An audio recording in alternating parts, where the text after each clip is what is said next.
brick by brick, as I understand it, is that they're going to learn a trade.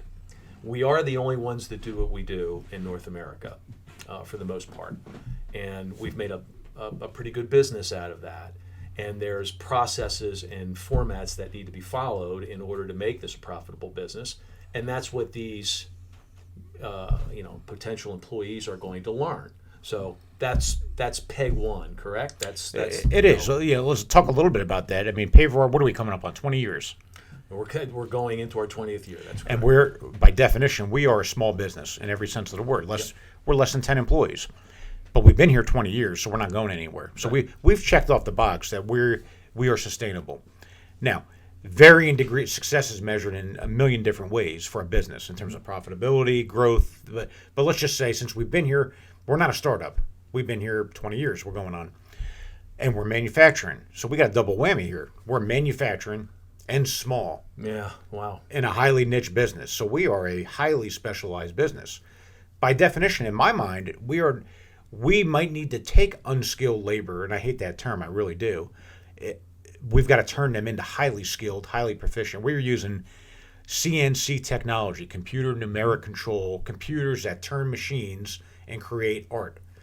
That is generally a rarefied skill in this country. Where, by definition, we are the only ones that do what we do. Now, there's companies that are kind of like us, but we can't go to the marketplace and hire an Amazon warehouse associate, plug them into our business, and then start cranking out Paverart day one. That's not going to happen. We've got to educate them in Paverart University, so to speak, on how to learn our trade. And we're a small business, so that means, you know this as good as anybody. How many jobs do you do at Paverart as a small business manager? Everybody here probably wears 3 or 4 hats. Right. So, and it's just the way we run the business. It's always been that way. What's interesting, though, about the skill that you're talking about, the skills that you learn are important. They're the tools that you have to create the product that we manufacture.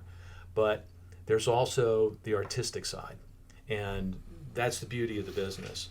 Every once in a while, we'll create something that just makes us all stand back and take a look at it and go, "Wow, that's really something." We all marveled at a couple of compass roses that Brian came up with.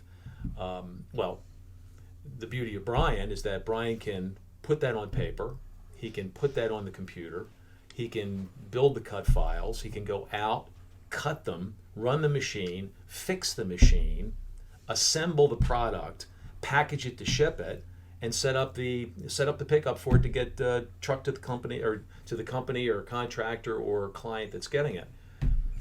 That's there's a cacophony of skills there, a lot of skills.